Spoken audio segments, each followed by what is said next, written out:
Hey there, full steam ahead students. Today I'm going to be teaching you guys how to make 3D printed mask strap holders. Now these may not look very exciting, but we're in the time of coronavirus, COVID-19, and there's actually been a huge problem with a shortage of PPE, personal protective equipment. Doctors don't have enough masks, face shields, surgical masks. People are having to wear their surgical masks all the time. And many surgical masks, most of them go around the ears. This little device right here takes it off of the doctor or nurse's ears, and instead of getting cuts and getting raw behind their ears there, they can wear this to save them. And then they're actually pretty easy to make. And we've actually handed out about 500, 600 of these so far to different doctors and nurses, and they really, really like them. So I'm going to show you how to make them. So first things first, here's our Facebook group. You can actually see some of these things in action here. There's some of the face shields we've made. Let me see if I can find it anymore. Yeah, there we go. So that's what they look like. If you were to search Thingiverse for these, you'd see a whole bunch of different mask strap holders. There's lots of different designs. Oh, that's cool. A little hibiscus flower on that one. But in order to make our own, we're going to need to go to Tinkercad. And if it's your first time going to Tinkercad, you're going to go to tinkercad.com. I'm logged in automatically, but I'm going to go ahead and log out so that I may show you how to log in. Come up here, go to sign in with email or username, and we're just going to use full steam ahead FL, and then the password's going to be make1234 with a capital M. And here we are. So to create a new design, one of these guys, I'm going to hit create new design.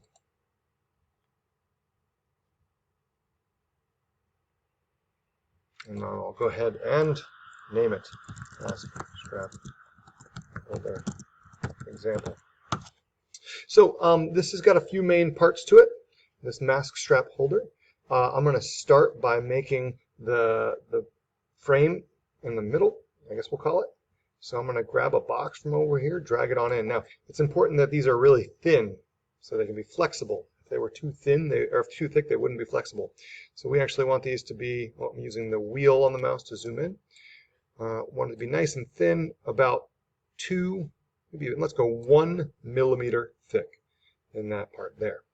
Then I'm going to go ahead and make it a little longer using the black box there, and maybe make it a little thinner as well. Now this one has a slight curve to it, so I'm going to do the same thing here. I've got this, I'm going to change the color while I'm at it. I'll do a blue one. All right.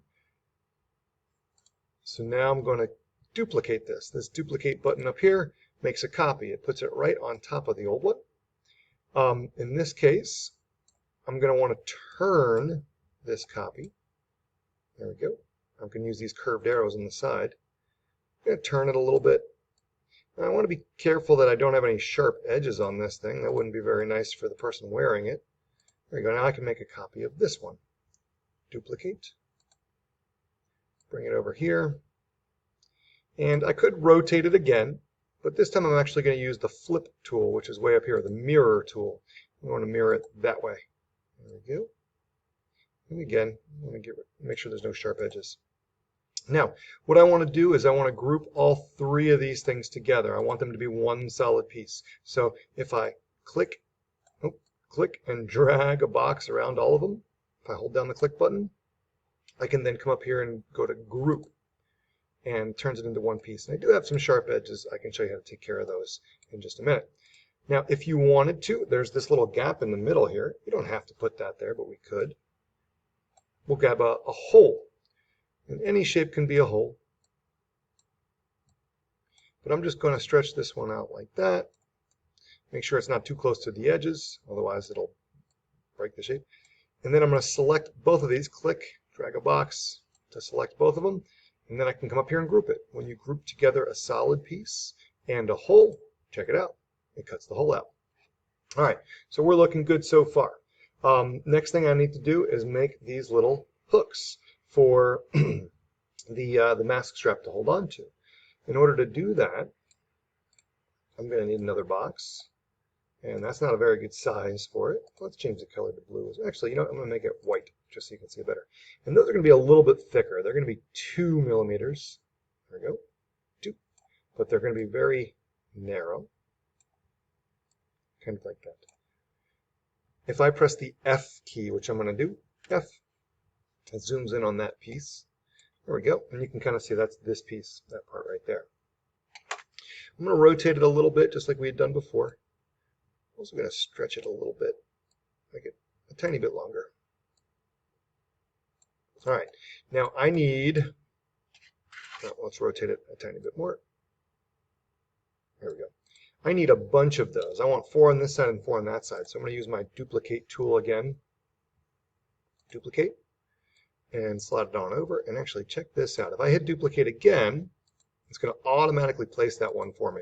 And it didn't put it in exactly the right spot, so I'm going to just move them down a little bit. But at least we're close. All right. Now, I could do the same thing on the other side. But I actually am going to try to save myself a little time here. Oh, you know, actually, before I even do that, I forgot. I need to add the little circles right there. Those are going to be cylinders, and that's way too big. Now, I could shrink it down like that, make it like that, but you can see how it gets all messed up. I'm going to undo, very important button.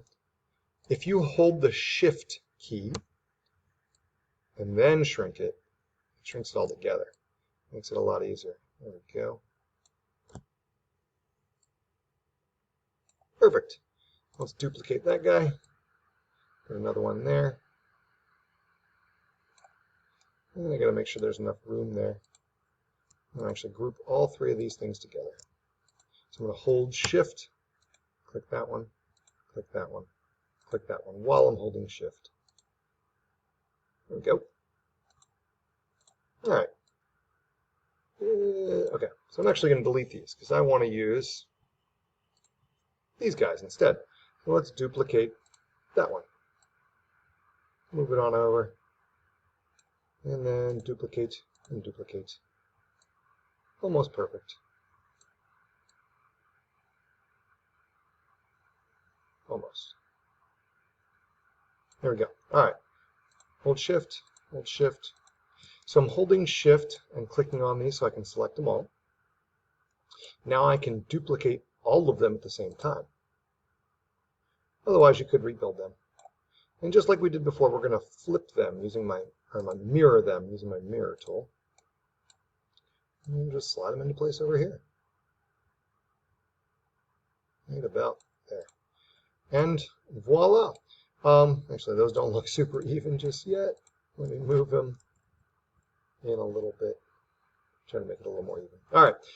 One thing that you can do is add a little personalization and creativity to this. I saw a lot of people put hero, write it with letters inside of there, or do other types of things in there. Because if it's for a nurse or a doctor, that's a really nice thing for you to be able to do. So I'm going to use my text tool, and I'm going to type in, actually, STEAM, because this is the STEAM version of this. Let's make it white. Hold Shift and make it smaller so that it fits in there. And again, I don't want it to be too thick, otherwise it won't really work. I'll actually make it 1 millimeter thick as well. I just have to stretch it out a little bit so it attaches. There we go. There's the official STEAM mask strap holder. And with my 3D printer, I can now 3D print hundreds of these and give them out.